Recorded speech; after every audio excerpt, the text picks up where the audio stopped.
లక్ష్యం సమాజహితం ముందుగా ప్రధాన అంశాలు. కేపీహెచ్బీ కాలనీలో టీఆర్ఎస్ ముఖ్య నాయకుల సమావేశం. మత విద్వేషాలను తిప్పికొట్టాలని మంత్రి పువ్వాడ పిలుపు.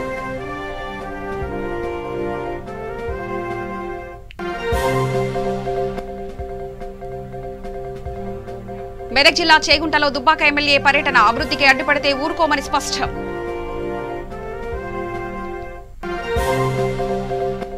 జీహెచ్ఎంసీ ఎన్నికల నుంచి తప్పుకున్న జనసేన. బీజేపీకి సంపూర్ణ మద్దతు ప్రకటించిన పార్టీ అధినేత పవన్.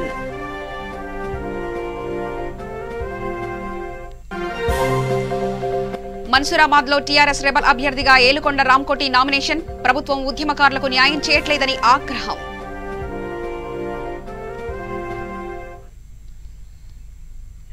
టీఆర్ఎస్ అధికారాన్ని చేపట్టిన తర్వాతనే హైదరాబాద్ లో సంపూర్ణ ప్రశాంతత నెలకొందని రవాణా శాఖ మంత్రి పువ్వాడ అజయ్ కుమార్ పేర్కొన్నారు. గత పాలకుల హయాంలో నగరంలో నిత్యం గొడవలు జరిగేవని, ప్రజలిక్కడ జీవించాలంటే భయపడేవారని గుర్తు చేశారు. కేపీహెచ్బీ కాలనీలో జరిగిన టీఆర్ఎస్ ముఖ్య నాయకుల సమావేశంలో మంత్రి పువ్వాడ పాల్గొన్నారు. నగరంలో మత విధ్వంసాలు రెచ్చగొట్టేందుకు ప్రయత్నాలు జరుగుతున్నాయని, వాటిని తిప్పికొట్టాల్సిన బాధ్యత టీఆర్ఎస్ నేతలపైనే ఉందన్నారు. ఈ సమావేశంలో ఎమ్మెల్యే మాధవరం కృష్ణారావు, అభ్యర్థి మందడి శ్రీనివాసరావు, డివిజన్ అధ్యక్షుడు మందరపు సాయిబాబా చౌదరి, శ్యామలరాజు, మాజీ కౌన్సిలర్ వీరభద్రం, వలవల నాయుడు, నారాయణరాజు తదితరులు పాల్గొన్నారు.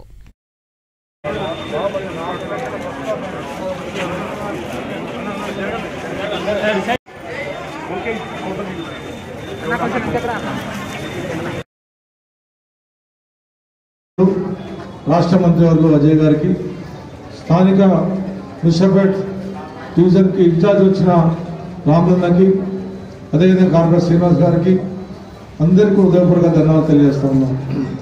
మీరు గత 6 సంవత్సరాల నుంచి కేపీహెచ్బీ కాలనీ బాలాజీనగర్ డివిజన్ ఏ రకంగా డెవలప్మెంట్ చేసినా మీరు చూస్తూ ఉన్నారు. ఇలా రోడ్లు కానీ, డ్రైనేజీలు కానీ, వాటర్ లైన్లు కానీ, ఉన్నటువంటి ఫుట్పాత్లే కానివ్వండి, మంచినీళ్ళు కానివ్వండి, ఇలా ప్రజలకు ఏకైకంగా 6 సంవత్సరాల్లో టీఆర్ఎస్ ప్రభుత్వం వచ్చిన తర్వాత కేసీఆర్ గారి నాయకత్వంలో ఇవాళ 7th ఫేజ్ అండర్ పాసే కానీ 100 కోట్ల రూపాయలు, జేఎన్టీ బ్రిడ్జ్ 150 కోట్లు కానివ్వండి, అల్లాపూర్ నుంచి అయ్యప్ప చూసుకోండి, ఖైతాపూర్ అది ఖైతాపూర్ అయ్యప్ప 100 కోట్లు కానివ్వండి, ప్రతి గల్లీలో ప్రతి రోడ్ వేసాం. అభివృద్ధి చూసి ఒకటేమని అడగాలి. ఏ పార్టీ మనకు అసలు లెక్కనే లేడు. వాళ్ళు ఏం చేశారో లెక్కలు ఆలోచన చేసుకోవాలి. మనం లాక్డౌన్ వచ్చింది.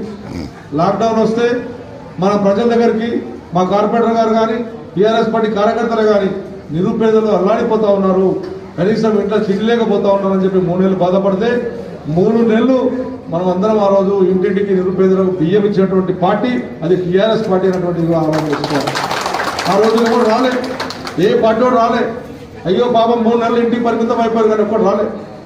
మొన్న వర్షాలు వచ్చి 108 సెంటీమీటర్ల 38 సెంటీమీటర్ల వర్షం వస్తే అదే బోన్పల్లి కానీ, మన బేగంపేట కానీ, అల్లాపూరి మునిగిపోతే 5 నుంచి 10 రోజులు ప్రజలు అల్లాడిపోతా ఉంటే ఒక్క పార్టీ కూడా వచ్చి అయ్యో నిరుపేదలు అల్లాడిపోతా ఉన్నారు, నీళ్ళల్లో ఉండాలని చెప్పి ఆదుకున్నటువంటి నాయకుడు కూడా మనకు కాన్షియస్ లేదు. దురదృష్టం మనకు ఎంపీ కూడా ఉన్నాడు. ఎంపీ ఎక్కడ వెళ్ళో తెలియదు. ప్రశ్నించే గొంతు అని చెప్పి ఆ రోజు గెలిచి పోయాడు. 18 నెలలు అయింది. కనబడ్డా ఎక్కడన్నా ఎంపీ చూశారు అసలు ఎక్కడన్నా కనబడ్డా ఎంపీ? ఇవాళ పార్టీ వాళ్ళు వచ్చి మేము అది చేస్తాం ఇది చేస్తాం, అంత పెద్ద వర్షాలు వచ్చినప్పుడు ఆదుకున్నప్పుడు కూడా మన ఎమ్మెల్యేలము కార్పొరేటర్లు అందరం వెళ్ళి ప్రతి ఇంటికి కూడా నిరుపేదలు ఎక్కడైతే ఇళ్లలోకి వచ్చిందో వాళ్ళకు కూడా డబ్బులు ఇచ్చే ప్రయత్నం చేశాం. వాళ్ళు లేదు, కొంత ఇంకా నిరుపేదలు ఉన్నారు, ముఖ్యమంత్రి పెద్ద మనసు చేసుకొని ఆ వచ్చినటువంటి నిరుపేదలకు. మెదక్ జిల్లా చేగుంట మండలం కేంద్రంలో దుబ్బాక ఎమ్మెల్యేగా నూతనంగా ఎన్నికైన రఘునందన్ రావు మొట్టమొదటిసారిగా మండలంలో పర్యటించారు. కార్యకర్తలు ముఖ్య నాయకులతో అతిథి గృహంలో సమావేశమయ్యారు. గెలిచామన్న గర్వంతో కాకుండా ప్రతి ఒక్క కార్యకర్త, నాయకులు గ్రామాల అభివృద్ధికి పాటుపడాలని, పార్టీలకు అతీతంగా దుబ్బాక నియోజకవర్గ అభివృద్ధికి కృషి చేయాలని ఆయన తెలిపారు. గ్రామంలో పేరుకుపోయిన సమస్యలపై తమ దృష్టికి తీసుకువస్తే పరిష్కరించేందుకు కృషి చేస్తానని పేర్కొన్నారు.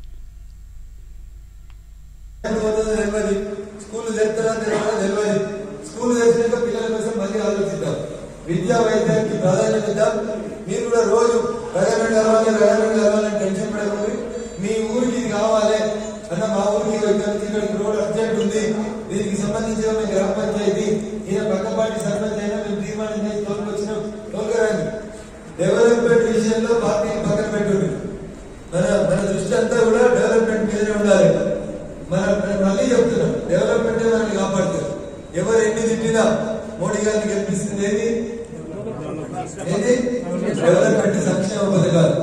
మనిషికి 10,000 ఇస్తామంటే హైదరాబాద్ లో లైన్లలో నిలిచి కొట్టుకుంటారు. మోడీ గారు పైసలు ఇస్తాంటే ఎవరికి తెలకుండా మీ ఇళ్ళలో మీ అకౌంట్లలో పడ్డాయా? అంటే పాలకుడికి దూరదృష్టి ఉంటే, ప్రజల మీద ప్రేమ ఉంటే నీకు ఎన్ని పైసలు వచ్చినాయని పక్కింటి తెలకుండా నీ అకౌంట్లో వేసి టీఆర్ఎస్ వాళ్ళు ఏం చేస్తున్నారు? రైతు బంధు ఇస్తాం రా, పింఛన్ ఇస్తాం రా, నీకు పింఛన్ బంద్ చేస్తామని కూడా ఫోన్ చేసి మోడీ గారికి మనం కూడా 6,000 ఇచ్చిన కదా రైతులకు మనం ఫోన్ చేస్తాం ఎవరికైనా. దట్ ఈస్ మన మంచిది. కాబట్టి ఎందుకంటే ఎక్కువసేపు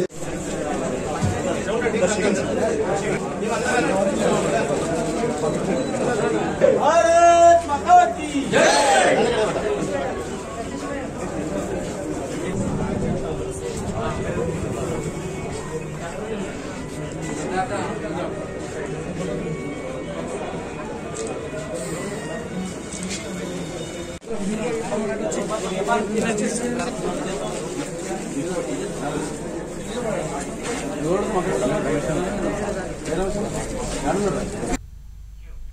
జీహెచ్ఎంసీ ఎన్నికల్లో జనసేన పార్టీ పోటీ నుంచి తప్పుకున్నట్లు ఆ పార్టీ అధ్యక్షుడు పవన్ కళ్యాణ్ ప్రకటించారు. ఈ ఎన్నికల్లో బీజేపీకి తమ సంపూర్ణ మద్దతు ఉంటుందని పవన్ తెలిపారు. జనసేన నాయకులు పోటీ నుంచి తప్పుకోవాలని ఆయన పిలుపునిచ్చారు. భవిష్యత్తు దృష్టిలో ఉంచుకుని బీజేపీకి మద్దతు ఇస్తున్నట్లు పవన్ కళ్యాణ్ తెలిపారు. కేంద్ర మంత్రి కిషన్ రెడ్డి, డాక్టర్ లక్ష్మణ్ జనసేన నేత పవన్ కళ్యాణ్ తో భేటీ అయ్యారు. ఈ ఎన్నికల్లో బీజేపీకి మద్దతు ఇవ్వాలని పవన్ ను కోరారు. అందుకు సానుకూలంగా స్పందించిన ఆయన ఈ మేరకు నిర్ణయం తీసుకున్నారు. ఎన్నికల సమయం తక్కువగా ఉన్నందున పవన్ తమకు సపోర్ట్ చేయడంతో పాటు ప్రచారం చేయాలని కేంద్ర మంత్రి కిషన్ రెడ్డి కోరారు. ఈ ఎన్నికలని కాకుండా భవిష్యత్తులో కూడా కలిసి ప్రయాణం చేయాలని ఇరు పార్టీల నేతలు ఒకరు అభిప్రాయానికి వచ్చారు. కేంద్ర నాయకత్వం, మోడీ గారి నాయకత్వం ఎంత బలంగా ప్రజల ఆదరణ ఉంది, ఆ నాయకత్వాన్ని ప్రతి మానవులు ఎలా కోరుకుంటున్నారు అనేది చాలా స్పష్టంగా తెలుస్తూ ఉంది. అలాగే మోదీ గారిని అందరి దృష్టికి నేను చెప్పేది 2014 నుంచి కూడా ఈరోజు భారతీయ జనతా పార్టీ కొత్తగా ప్రయాణించడం 2014 నుంచి కూడా నేను మోదీ గారు లాంటి నాయకత్వం దేశానికి చాలా అవసరం అని చెప్పి నా వంతు కృషి నేను చేసుకుంటాను. భారతీయ జనతా పార్టీ ఈ రోజున పెద్దలు బంగారు లక్ష్మణ్ గారు కానీ, డాక్టర్ లక్ష్మణ్ గారు కానీ, అలాగే కేంద్ర హోంశాఖ సహాయ మంత్రి కిషన్ రెడ్డి గారు కానీ నాకు వారితో అనుభవం, నా పరిచయం ఈ రోజు 2009 నుంచి ఉన్నది.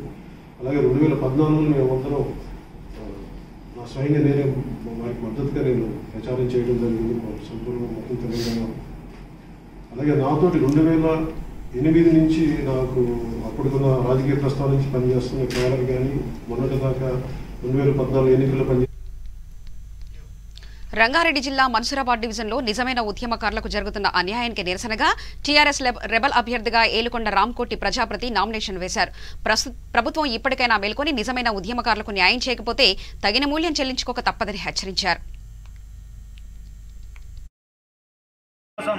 కేసీఆర్ తోటి, కేటీఆర్ గారితో ఉండి ప్రతి కార్యక్రమాన్ని విజయవంతం చేసినాం. తెలంగాణ రాష్ట్రం ఆసన్నమైంది, అమరవీరుల కళ నెరవేరింది. దాని తర్వాత 5 సంవత్సరాలుగా వస్తుంది. ఉద్యమకారులకు ఎల్బీనగర్ నియోజకవర్గంలో మన్సూరాబాద్లో అన్యాయం జరిగింది. నా ఒక్కడికే అన్యాయం జరిగింది. కాబట్టి ఈరోజు ఇప్పటి వరకు వెయిట్ చేసిన టికెట్ వస్తుందని చెప్పేసి రాలే. ఈరోజు టీఆర్ఎస్ పార్టీ రెబల్ అభ్యర్థిగా నామినేషన్ వేస్తున్నాను. ఇప్పటికైనా పార్టీ గుర్తించి న్యాయం చేస్తారని కోరుతున్నాం. లేకుంటే ఇట్టనే రెబల్ అభ్యర్థిగా ఉండి నా సత్తేందో చూపిస్తా అని చెప్పేసి చూపిస్తున్నాను. నాతోటి యువకులు, ఉత్సాహవంతులు, ఉద్యమకారులు కులాలకు అతీతంగా అన్న నువ్వు నిలబడి సపోర్ట్ చేస్తామని చెప్పేసి కోరుకుంటున్నారు. కాబట్టి నా దమ్మేందో చూపిస్తాం. జై తెలంగాణ, జై కేసీఆర్. ఇప్పటికైనా కేసీఆర్ గారిని నమ్ముకుంటున్నాం. ఉద్యమకారులకు న్యాయం చేస్తారని చెప్పేసి ఉద్యమకారుల ఐక్యత, మన్సూరాబాద్ డివిజన్ నుంచి తెలంగాణ ఉద్యమంలో పాల్గొన్నాను. తెలంగాణ రాష్ట్రం కోసం కొట్లాడి ఇక్కడ మొట్టమొదటిసారిగా మన్సూరాబాద్ డివిజన్లో టీఆర్ఎస్ పార్టీ జెండా పట్టింది నేను ఒక్కనే. కాబట్టి తెలంగాణ రాష్ట్రం వచ్చినాక కూడా మన్సూరాబాద్ డివిజన్కి అన్యాయం అయిపోయినాయి. కాబట్టి ఈరోజు టీఆర్ఎస్ రెబల్గా నామినేషన్ వేస్తున్నాను. పార్టీ ఇప్పటికైనా గుర్తించి ఏదైనా పదవి ఇస్తే తప్ప, లేకపోతే రెబల్గా ఉండి టీఆర్ఎస్ అభ్యర్థికి చుట్టాలు చూపిస్తాను అని చెప్పేసి మనం చేస్తున్నాను. నేను ఎంపీసీ కులానికి చెందినవాను. కాబట్టి మన్సూరాబాద్లో ఎక్కడ మూల ఏ సమస్య ఉందో నాకు తెలుసు. కాబట్టి ఈరోజు అందరినీ కలుపుకొని యువజన విభాగం, టీఆర్ఎస్ ఉద్యమకారులు కలుపుకొని ఈరోజు నామినేషన్ చేయడం జరుగుతుంది. ఈ సందర్భంగా ఒకటే చెప్తున్నాం, ఉద్యమకారులకు న్యాయం జరిగేంత వరకు పోరాటం జరుగుతుందని చెప్పేసి కోరుకుంటున్నాను. కార్యాలయంలో జగద్గిరిగుట్ట 126వ డివిజన్ స్థానానికి సిపిఐ అభ్యర్థి ఉమామహేష్ నామినేషన్ వేశారు. తన గెలుపునకు కృషి చేసిన కార్యకర్తలకు ధన్యవాదాలు తెలిపారు. గతంలో మేము సిపిఐ ఉన్నప్పుడు జరిగిందే కానీ ఇప్పట్లో జరగలేదని భావిస్తూ టీఆర్ఎస్ గతంలో ఇచ్చిన ఎన్నికల హామీలైనటువంటి డబుల్ బెడ్రూమ్లను ఇవ్వలేదు, ఉద్యోగాలను ఇవ్వలేదు. మొన్నటికి మొన్న వరదల్లో 10,000 కేవలం టీఆర్ఎస్ కార్యకర్తలకే వచ్చింది. ఈ విధంగా అన్ని విధాల ప్రభుత్వం ఘోరంగా వైఫల్యం చెందిందని, ప్రజలు కూడా చైతన్యవంతులయ్యారని, చైతన్యవంతులైన యువత, నేను ఒక యువకుణ్ణి, నేను తెలంగాణ ఉద్యమంలో 13 రోజులు జైలుకు పోయి వచ్చినటువంటి వ్యక్తిని, భారతదేశ తరపున 8 దేశాలు చుట్టినటువంటి వ్యక్తిని. కాబట్టి మీరందరూ నేను నీతిగా నిజాయితీగా పనిచేస్తున్నా కాబట్టి మీరందరూ నాకు సహకరించాలని 126 డివిజన్ ప్రజలను కోరుకుంటున్నా. కుత్బుల్లాపూర్ సూరారం 129వ డివిజన్ స్థానానికి టీఆర్ఎస్ పార్టీ అభ్యర్థి సత్యనారాయణ నామినేషన్ దాఖలు చేశారు. ఈ కార్యక్రమంలో ఆర్మూరు ఎమ్మెల్యే జీవన్ రెడ్డి పాల్గొని మాట్లాడుతూ జీహెచ్ఎంసీ ఎన్నికల్లో టీఆర్ఎస్ విజయబావుట ఎగరవేస్తుందన్నారు. చెప్పేది అబద్ధాలు, నీ కేంద్రం నిధులు అబద్ధాలు. మీ ఎంపీ అరవింద్ గత పార్లమెంట్ ఎన్నికల్లో ఆయన పసుపు బోర్డు తీసుకొస్తా అని చెప్పి బాండ్ పేపర్ ఇచ్చిండు. బాండ్ పేపర్ నేను చూపిస్తా. బాండ్ పేపర్ ఇచ్చినటువంటి అరవింద్ ఆయన మరి ఎక్కడ పోయిండో తెలియదు. ఇప్పటికి 2 ఏళ్ళు అయింది, పసుపు బోర్డు లేదు, పసుపు లేదు, పసుపు రైతులకు సేవ లేదు. అట్లాంటి ఆయన ఒక ఎంపీ, జాతీయ పార్టీ ఎంపీ, ఆయనది బాండ్ పేపర్. ఇది ప్రమాణమే కదా బాండ్ పేపర్ అంటే? నీ ఎంపీ కదా, మరి ఎక్కడ పోయిండు? నీ ఎంపీ చేసిన ప్రమాణం ఏమైంది? నువ్వు రాష్ట్ర అధ్యక్షుడు కదా. నేను బండి సంజయ్ గారు అంటున్నా, నిన్నగాక మొన్న ఇక రఘునందన్ చెప్పిండు దుబాక నుంచి కేంద్ర నిధులు ఎత్తాడు. మేము లెక్క పెడతాం, మా మీడియా మిత్రుల ముంగట రోజు లిస్టు పెడతాం. ఇక గెలిచినప్పటి నుంచి కేంద్ర నిధులు వస్తూనే ఉంటాయి, వీళ్ళు రాస్తూనే ఉంటారు. ఇక పేపర్లలో పట్టాయి అన్ని నిధులు వస్తాయి. స్వాతంత్రం వచ్చినప్పటి నుంచి మేము జీహెచ్ఎంసీ ఎన్నికలు 67,000 కోట్ల నిధులు ఖర్చు పెట్టినాం. మీరు ఎన్ని నిధులు ఖర్చు పెట్టారో మీరు లెక్కియండి. మీరు ఒక శ్వేతపత్రం ద్వారా రిలీజ్ చేయండి, అప్పుడు ప్రజలు చూస్తారు. మీరు తెచ్చిన నిధులను చూస్తారు, మేము తెచ్చిన నిధులు చేస్తారు. కళ్యాణ లక్ష్మి ఎవరు ఇచ్చిరో చూస్తారు. ఇవాళ వృద్ధులకు, వికలాంగులకు, వితంతులకు పింఛన్లు ఎవరిస్తున్నారో చూస్తారు. ఇవన్నీ చూస్తారు. ఈ ప్రమాణాలు ఎందుకయ్యా? ఆగమైపోయి మాకు లేవా ప్రమాణాలు? ప్రజలే మా దేవుళ్ళు, ప్రజల వద్ద మేము ప్రమాణాలు చేస్తాం, ప్రజల ముందు మేము ప్రమాణాలు చేస్తాం, బస్తీలో ప్రమాణాలు చేస్తాం. ప్రజలకు నచ్చితే మాకేస్తారు, లేకపోతే మీకేస్తారు. తినబోయే ముందు రుచులు ఎందుకయ్యా? 10 రోజులు ఆగు, విర్రవీగిపోతున్నావేందయ్యా? నీ సీట్లు గతంలో జీహెచ్ఎంసీ ఎన్నికలు నీ సీట్ల సంఖ్య ఎంత? ఇవాళ నామినేషన్ గంట అయితే ముగుస్తుంది. ఇప్పటికి క్యాండిడేట్లు దిక్కులేరు నీకు. ఇప్పటికి నామినేషన్ వేసేటోడు దిక్కులేరు. 150 డివిజన్లో యాన్నో ఆన్నో వాన్నో వీన్నోని బట్టి ఇస్తున్నారు. ఏ పార్టీలకైనా చివరొస్తారు అని చెప్పి వెయిటింగ్ లిస్ట్ పెట్టుకొని కిషన్ రెడ్డి నుంచి పడితే బండి సంజయ్ దాకా లిస్ట్ పెట్టుకొని బీఫామ్ రాసుకొని ఎంటీ పేపర్లు పెట్టుకున్నారు. ఓడత్తే గాడికి ఇస్తామని. ఇవాళ మా సీట్లు ఏంటంటే 99 సీట్లు.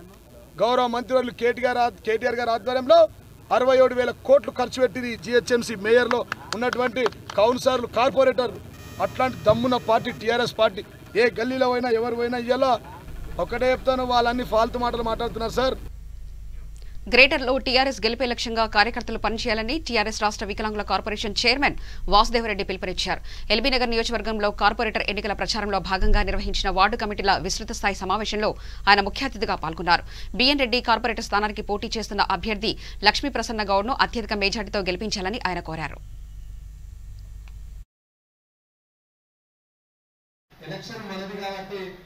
ఎలక్షన్ టైంలో మన దగ్గరికి వచ్చి అడుగుతలేరు, ఇక అయిపోయినాక ఎక్కడ అడుగుతారు అనేది ప్రజల్లో ఆ భావన ఉంటుంది. కాబట్టి అలా ఉండకుండా మనం అంతా కూడా కొంచెం తగ్గి మనం పనిచేయాలని కూడా మన ముఖ్యమంత్రి గారు ప్రతి సందర్భంలో టీఆర్ఎస్ పార్టీ కమిటీ మీటింగ్ లో చెప్తా ఉంటాం. తప్పనిసరిగా, ఎందుకంటే ఇప్పటికే ఒకసారి గెలిచి ఉన్నారు, మీ అందరి సమస్యలు తెలుసు. ముఖ్యంగా ఈ డివిజన్ సమస్యలు చాలా క్షుణ్ణంగా పరిశీలించిన వ్యక్తిగా మరి అక్క ఉన్నారు. అదే కాకుండా రెండు సార్లు ఒక శాసనసభ్యుడిగా పోటీ చేసి మొత్తం ఎల్బీనగర్ కాన్స్టిట్యున్సీ కాకుండా మీ డివిజన్ కూడా ప్రత్యక్షంగా ఆ సమస్యలు కూడా తెలిసిన వ్యక్తిగా రామ్మోహన్ గౌడ్ గారు ఉన్నారు. కాబట్టి ఇక ఆ సమస్యల గురించి మనం ప్రస్తావించడం కంటే మనం గెలిపించుకోవడానికి మనం ఏమేమి చేయాలి, ఎట్లా చేస్తే మన అభ్యర్థిని గెలిపించుకోవచ్చు, మనకు అపోనెంట్ ఉన్న వ్యక్తి మరి ఎట్లాంటి వ్యక్తి, ఆయన తట్టుకోవడానికి మనం ఏ కార్యక్రమాలు తీసుకొని ముందుకు పోవాలని మీ ఆలోచన చెప్పండి. తప్పనిసరిగా వాటన్నిటి కూడా అమలు చేసి మరి మీతో పాటు మీరు కూడా కలిసి పనిచేస్తాం. ఇటు మా టీం ఉంటారు, ఇటు మీరు ఉంటారు. మరి ఇద్దరం కలిసి కోఆర్డినేషన్ తోటి ఈ యొక్క 9-10 రోజులు మనం అందరం కూడా వ్యక్తిగత పనులు ఉంటే కొంచెం పక్కకు పెట్టి మేము కూడా పనులన్నీ కూడా వాయిదా వేసుకున్నాం. మీరు కూడా ఏదైనా పనులు ఉంటే దయచేసి 29, 30 తారీఖు వరకు అంటే మీరందరూ 1వ తారీఖు దాకా తప్పనిసరిగా మరి ఎలక్షన్ ఓటు బాక్స్ లో పడేదాకా కూడా మనమంతా కూడా పనిచేయాలి. కాబట్టి ఆ డిసెంబర్ 1 వరకు మనకి ఏమైనా అర్జెంట్ పనులు ఉంటే కొద్దిగా వాయిదా వేసుకుంటే ఆ తర్వాత పెట్టుకోవాలని కూడా మీకు నేను విజ్ఞప్తి చేస్తూ తప్పనిసరిగా గౌరవ ముఖ్యమంత్రి కేసీఆర్ గారి నాయకత్వంలో అనేక అభివృద్ధి సంక్షేమ పథకాలు ప్రజలకు చేరువై ఉన్నాయి. మన యువ నాయకుడు కేటీఆర్ నాయకత్వంలో మరి హైదరాబాద్ ను ప్రపంచ దేశాలు మన హైదరాబాద్ వైపు చూసే విధంగా మరి ఈ యొక్క హైదరాబాద్ ను అభివృద్ధి దిశలో ముందుకు తీసుకెళ్తా ఉన్నారు. కాబట్టి వీటన్నిటి కూడా మనం అందరం కూడా ప్రజలకు వివరించాలి, ఎడ్యుకేటెడ్ వివరించాలి. ఆ బాధ్యత మీ అందరి పైన ఉంది, మా పైన కూడా ఉంది. అది తప్పనిసరిగా మనం రేపటి నుంచే కార్వాన్ డివిజన్ స్థానానికి టీఆర్ఎస్ పార్టీ అభ్యర్థిగా ముత్యాల భాస్కర్ నామినేషన్ దాఖలు చేశారు. ఈ కార్యక్రమంలో ఎమ్మెల్సీ కసిరెడ్డి నారాయణ రెడ్డి, ఎన్నికల ఇన్ఛార్జ్ బొమ్మీరు రమామూర్తి పాల్గొన్నారు. ఇన్ఛార్జ్ గారు అనొచ్చు, ఇన్ఛార్జ్ అనొచ్చు, ఒకసారి వాళ్ళతో మాట్లాడదాం. ఇది ఏ విధంగా ముందుకెళ్తున్నదండి? మీ పేరు చెప్పండి. Kasireddy Narayana Reddy, MLC, local bodies Mahabubnagar. మీకు గ్రేటర్ హైదరాబాద్లో మళ్ళొకసారి టీఆర్ఎస్ పార్టీ జెండా, గులాబీ జెండా ఎగరవేయబోతుంది. పోయినసారి ఎలా అయితే 99 సీట్లు 100 వస్తాయని చెప్పేసి మా గౌరవ మంత్రివర్యులు కేటీఆర్ గారు అప్పుడు చెప్తూ వచ్చినారో, అప్పుడు 99 వచ్చినాయి. ఇప్పుడు ఈసారి కూడా ఇక్కడ చేసిన అభివృద్ధి కావచ్చు, మరి ప్రజలు పొందుతున్నటువంటి సంక్షేమ పథకాలు కావచ్చు, వీటన్నింటినీ దృష్టిలో పెట్టుకుంటే ఈసారి 105 సీట్లు వస్తాయని చెప్పేసి మరి మా పార్టీ తరఫుకెళ్ళి మేము ఎక్స్పెక్ట్ చేస్తున్నాం. అది దాటుతుందని చెప్పేసి కూడా అనుకుంటున్నాం. మరి మీకు అందరికీ తెలిసినటువంటి విషయం ఏంటిదంటే హైదరాబాద్లో 100 సంవత్సరాల నుంచి ఎప్పుడు రానటువంటి వర్షము ఈ సంవత్సరం రావడం జరిగింది. ఒకటే రోజు సందర్భం.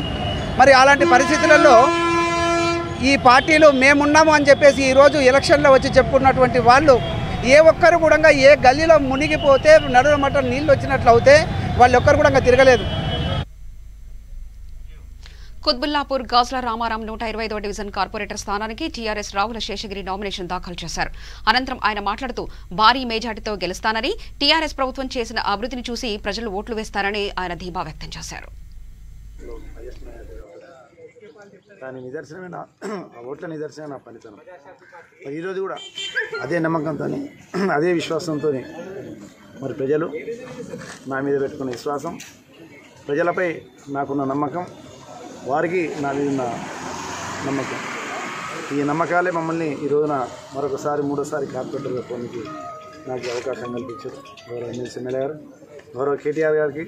మరి ఈ రోజున గాజుల రామారావు డివిజన్ మొత్తం నా సర్కిల్లో దాదాపు నేను 178 కోట్ల వరకు నేను గాజుల డివిజన్ చేపట్టడం జరిగింది. ఇంకా కూడా నా దగ్గర 130 కోట్ల ప్రపోజల్స్ ఈ రోజున నాకు తప్పకుండా తెలంగాణ రాష్ట్ర పార్టీ తరఫున ఈ రోజున నేను సీట్ తీసుకున్నా.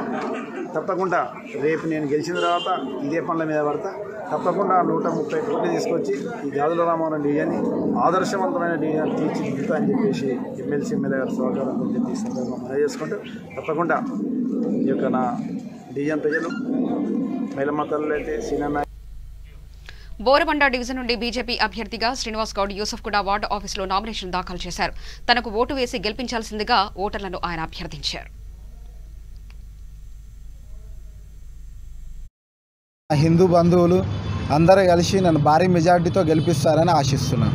నిన్న రాత్రి 10:30 గంటలకు ఎస్సీ ఎస్టీ బీసీ కాలనీలో బోరబండ సైడ్ 3 వీకర్ సెక్షన్లో ఒక ఎస్సీ ఎస్టీ మహిళ పైన 200 మంది వెళ్ళి దౌర్జన్యంగా ఒక మహిళ పైన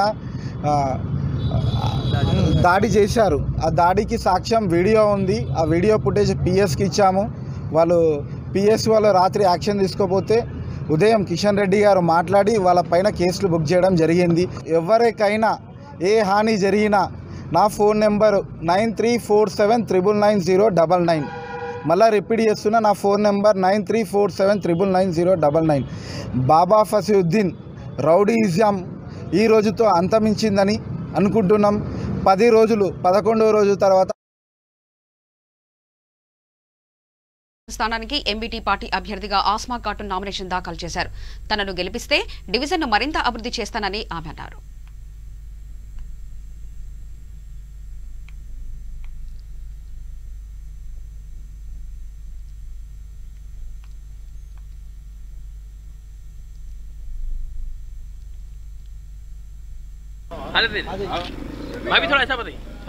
नहीं कर दिए, उसकी वजूहत क्या बोले तो बोल रहे हैं कि आप अकाउंट सबमिट नहीं करें, जबकि ऐसा कोई ऑर्डर नहीं है तेलंगाना स्टेट इलेक्शन कमीशन में आप कोई देना, क्योंकि हम इनकम टैक्स में बता रहे हैं हमारा पूरा, हम इलेक्शन कमीशन ऑफ इंडिया में बता रहे हैं तेलंगाना स्टेट। खैर हमारे साथ नाइंसाफ़ी की तो हम 2 अक्टूबर के दिन फ्रेश एप्लीकेशन दिए रजिस्ट्रेशन के लिए, और क़ानूनन 15 दिन के अंदर हमारे को रजिस्ट्रेशन करके सर्टिफिकेट देना था। पता नहीं जो इलेक्शन कमिश्नर को क्या दबाव था, समझ में नहीं आया। पहले तो कई दिन तक इलेक्शन कमीशन नहीं था, कोई एप्लीकेशन सबमिट नहीं कर रहे थे, सेक्रेटरी नहीं था वहाँ पर। नए इलेक्शन कमीशन आए, हम 2 अक्टूबर के दिन ले जाके सबमिट करें, तो 2 अक्टूबर से 15 दिन क्या होते बोलिए आप, तो 17 अक्टूबर तक हमारे को दे देना था। लेकिन हमारे को रोज़ाना मैं दफ्तर को चक्कर काटता रहा। इवन मैं 16 अक्टूबर के दिन 17 अक्टूबर के दिन भी गया, इंस्पाइट ऑफ संडे सैटरडे, तो यही बोलते रहे कि आज शाम में दे रहे हैं आपको, सुबह में दे रहे हैं आपको। अचानक नोटिफिकेशन इश्यू कर दिया। अब नोटिफिकेशन इश्यू करने నగర్ డివిజన్ స్థానానికి బీజేపీ కార్పొరేట్ అభ్యర్థిగా కొలను వెంకటేష్ యూసఫ్గూడ వార్డు ఆఫీసులో నామినేషన్ దాఖలు చేశారు. ఈ సందర్భంగా కొలను వెంకటేష్ మాట్లాడుతూ రహమత్ నగర్లో బీజేపీ గెలుపు ఖాయమన్నారు. 102 వార్డు నుంచి మేము ఫైట్ చేస్తున్నాము. మా ఉద్దేశం ఏంటంటే మాకు మాత్రం ఎవరు పోటీ అనిపించట్లేదు, అంత ఇదిగా మాత్రం కనిపించట్లేదు. దుబ్బాక ఎలక్షన్ కంటే ముందు ఒక పార్టీ మాకు కనిపించింది.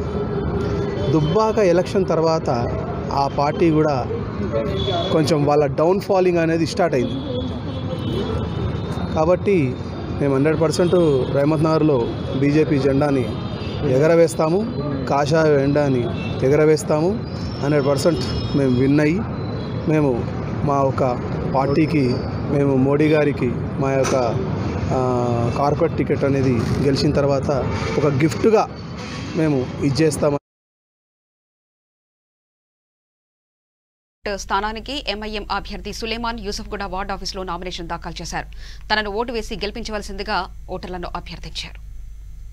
मजलिस का नाम रखूँगा, यहाँ पे मजलिस से कैंडिडेट जीतेंगे इंशाल्लाह रहमत नगर डिवीज़न से। मैं सब आवाम का शुक्रिया अदा करता हूँ, जो आवाम जो है मजलिस को वोट डालेंगे इंशाल्लाह। इससे पहले कोई पार्टी में कांटेस्ट करे थे? नहीं, ये फर्स्ट टाइम मजलिस ही पार्टी थी, मजलिस ही टिकट थी, फर्स्ट टाइम मजलिस से ठहरा हुआ हूँ। पब्लिक में क्या मैसेज देना चाहते हैं? पब्लिक में मैसेज ये देना चाह रहा हूँ कि जो भी है मजलिस जो है हर चीज़ का हल करने वाली है, गरीबों को देखने वाली है। हर पार्टी आवाम की जो है ना, पब्लिक को जो है समझती, ये मजलिस पार्टी है जो आवाम की हर परेशानी को समझ सकती है। इसलिए अगर आवाम मजलिस को लेंगी तो उनका हर चीज़ का अच्छा होगा। ओल्ड सिटी में सबको मिला, न्यू सिटी में किसको भी नहीं मिला, इसलिए न्यू सिटी भी अगर चाहिए एमआईएम अगर आ जाएंगे तो यहाँ भी सब तरफ दिलेंगे ऐसा सब अकबर साहब। సైదాబాద్ 24వ డివిజన్ కార్పొరేటర్ స్థానానికి ఐబీపీటీ పార్టీ తరపున సునీత నామినేషన్ దాఖలు చేశారు.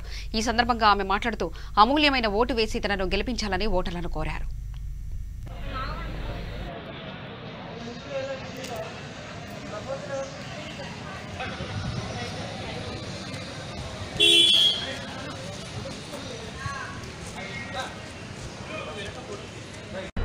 జై భీమ్. ఇండియా ప్రజాబంధు పార్టీ నుంచి నేను సైదాబాద్ డివిజన్ నుంచి కంటెస్ట్ చేస్తున్నాను. ప్రజల సహకారం కూడా నాకు కావాలి. ఫస్ట్ టైం కంటెస్ట్ చేస్తున్నాం కాబట్టి అందరి సహకారం కావాలి. ఒక అవకాశం ఇచ్చి మీ అమూల్యమైన ఓటు నాకు వేయాలని నేను ప్రస్తుతం మనవి చేసుకుంటున్నాను. Thank you. సమస్యల గురించి ఏమని చెప్తారు? సమస్యల గురించి అంటే ఇక్కడ ప్రాబ్లమ్సా? డ్రైనేజ్ సిస్టమ్ ఒకటి, కొంచెం రోడ్స్ ఒకటి, స్ట్రీట్ లైట్స్, ఇవి ఒక్కటి మనం చూసుకోవాలి. వీటి గురించి ఇంకోటి సెక్యూరిటీ, పబ్లిక్కి, ప్రజలకి సీసీ కెమెరాస్ కూడా కావాలి. ఎందుకంటే కొంచెం దొంగతనాలు అవన్నీ అవుతున్నాయి కాబట్టి కొంచెం వాటిని కూడా చూడాలి. జూబ్లీహిల్స్ నియోజకవర్గంలోని పలు డివిజన్ల కార్పొరేట్ స్థానాలకు టీఆర్ఎస్ పార్టీ తరపున నామినేషన్లు దాఖలు చేయడానికి వార్డు ఆఫీస్కి తరలివచ్చిన అభ్యర్థులకు శాసనసభ్యులు మాగంటి గోపీనాథ్ స్వాగతం పలికారు. అభ్యర్థుల చేత దగ్గరుండి నామినేషన్ దాఖలు చేయించారు.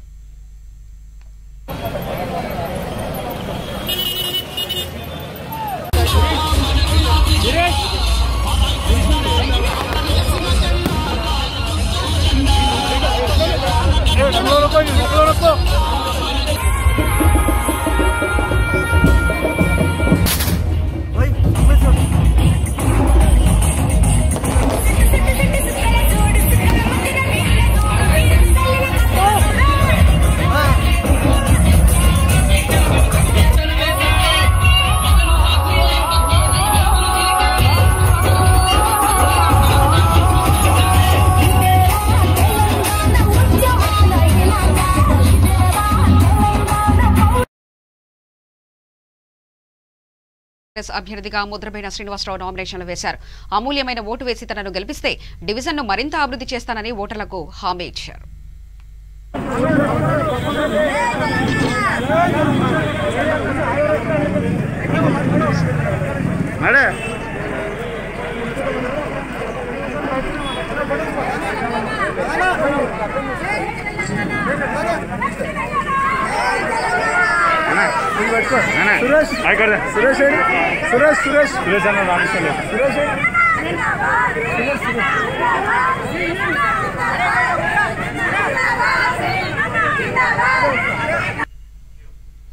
యూసఫ్గూడ డివిజన్ కార్పొరేటర్ స్థానానికి కాంగ్రెస్ పార్టీ అభ్యర్థిగా సతీదాస్ యూసఫ్గూడ వార్డు ఆఫీసులో నామినేషన్లు దాఖలు చేశారు. అమూల్యమైన ఓటు వేసి తనను గెలిపించాలని ఓటర్లను కోరారు. ఏవైతే ఉంటాయో ఫస్ట్ వాళ్ళ ప్రాబ్లమ్స్ తెలుసుకున్న తర్వాతనే వాటికి సొల్యూషన్ కి ముందుకు వెళ్తాను నేను. ఎందుకనంటే మళ్ళీ తెలియంది మనం ఆ ప్రాబ్లమ్స్కి ముందుకు వెళ్ళాలంటే కష్టము. ఫస్ట్ గెలిచిన తర్వాతనే ఆ ప్రాబ్లమ్స్ కోసం సొల్యూషన్స్.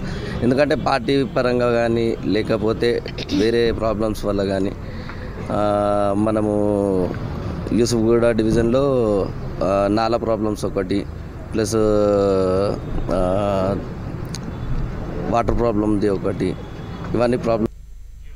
ఎర్రగడ్డ డివిజన్ కార్పొరేట్ స్థానానికి కాంగ్రెస్ పార్టీ తరఫున నౌషిన్ బేగం యూసఫ్గూడ వార్డు ఆఫీసులో నామినేషన్ దాఖలు చేశారు. అమూల్యమైన ఓటు వేసి తనను గెలిపిస్తే డివిజన్ను మరింత అభివృద్ధి చేస్తానని ఓటర్లకు హామీ ఇచ్చారు. हमारे वाइफ मेरे नौशीन बेगम है, एर्रागड्डा 101। मैं इलेक्शन हारने के बाद भी फिर पब्लिक के बीच में रह के फिर 5 साल पूरे काम करा। आज मेरे को आवाम से मेरे को पूरी उम्मीद है, ये बार मेरे को आवाम मेरे को कामयाब करेंगी बोल के मैं उम्मीद है मेरे को लोगों आवाम से। उनके 5 साल में मैं अच्छा वक्त दिया लोगों में, अच्छा काम करा। लोग जिताना कैंडिडेट को जिताते बोलते किस काम के लिए जिताते, हम वो काम करके बताएंगे। लोकल बेसिस पे लोगों को छोटे छोटे प्रॉब्लम रहते, अपन कैंडिडेट बने तो लोगों के लिए जैसा आधार कार्ड है, किसी को पेंशन है, किसी को राशन कार्ड है, किसी को स्कॉलरशिप बोल के रहता जो मसले। రంగారెడ్డి జిల్లా రాజేంద్రనగర్ మైలార్దేవపల్లి డివిజన్ స్థానానికి కాంగ్రెస్ పార్టీ అభ్యర్థిగా శ్రీనివాస్ గౌడ్ భారీ ర్యాలీతో తరలివచ్చి నామినేషన్ దాఖలు చేశారు.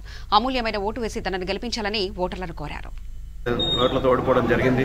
2016లో కూడా పోటీ చేశా, 7,000 పైచిలకు ఓట్లు నాకు వచ్చాయి. అప్పుడు కార్పొరేషన్ మొత్తం 99 సీట్లు ఈవీఎంల ట్యాంపరింగ్తో టీఆర్ఎస్ పార్టీ గెలిచడం జరిగింది. మరి ఈసారి కూడా నాకు పోటీ చేయడానికి అవకాశం ఇచ్చారు. ఇప్పుడు బ్యాలెట్ పద్ధతిలో ఉంది కాబట్టి కాంగ్రెస్ పార్టీ అక్కడ విజయం సాధించబోతుంది, మాకు పూర్తి నమ్మకం ఉంది. మరి 15 ఏళ్ల ట్యూనియర్ల డెవలప్మెంట్ ఏం జరిగింది మైలార్దేవపల్లి కంటే, అప్పుడు కాంగ్రెస్ పార్టీ అధికారంలో ఉన్నప్పుడు 2009లో రాజీవ్ నగర పాటని డాక్టర్ వైఎస్ రాజశేఖర రెడ్డి గారు మా ప్రాంతంలో వచ్చి మురికివాడల ప్రాంతాలని స్లమ్ ఏరియాలు మొత్తం మంచి మోడల్ కాలనీస్గా తెచ్చారు. ఆ రోజు రాజశేఖర రెడ్డి గారిని మేము అడిగాం, ఇండోర్ స్టేడియం కావాలి మా ప్రాంతానికి, పేద ప్రాంతం పిల్లలు, కష్టజీవుల పిల్లలు, వాళ్ళు స్పోర్ట్స్ మ్యాన్షిప్ రావాలి, స్పోర్ట్స్ మ్యాన్లు కావాలనే ఉద్దేశంతో ఒక ఇండోర్ స్టేడియం మేము 10 ఎకరాల్లో ఏర్పాటు చేయడం స్వర్గీయ ఇంద్రారెడ్డి గారి పేరున మేము ఏర్పాటు చేశాం. 15 సంవత్సరాల నుంచి కూడా ఇప్పటివరకు కంప్లీట్ చేయలేకపోయారు ఇటువంటి ప్రభుత్వం. 100 పడకల ఆసుపత్రి కట్టిస్తామని చెప్పారు లోకల్ ఎమ్మెల్యే కానీ టీఆర్ఎస్ పార్టీ, ఇప్పటివరకు పునాది వేయలేదు. డబుల్ బెడ్రూమ్ ఇస్తామని చెప్పి డబుల్ బెడ్రూమ్ ఒక్కటి కూడా ఇప్పుడు ఇవ్వలేరు. ప్రజలన్నీ గ్రహిస్తున్నారు. బాధాకరమైన విషయం ఏంటంటే మొన్న జరిగిన ప్రధానాంశాలు మరోసారి చూద్దాం. కేపీహెచ్బీ కాలనీలో టీఆర్ఎస్ ముఖ్య నాయకుల సమావేశం, మత విద్వేషాలను తిప్పికొట్టాలని మంత్రి పువ్వాడ పిలుపు.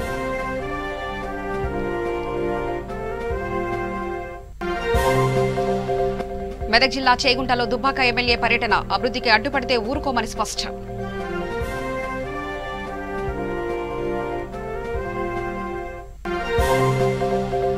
జీహెచ్ఎంసీ ఎన్నికల నుండి తప్పుకున్న జనసేన బీజేపీకి సంపూర్ణ మద్దతు ప్రకటించిన పార్టీ అధినేత పవన్ కళ్యాణ్.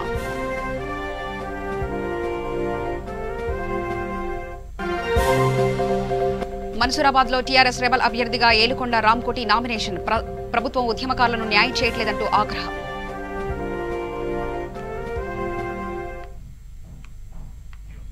సమగ్ర సమాచార శ్రవంతికై చూస్తూనే ఉండండి V3 న్యూస్. లక్ష్యం సమాజహితం.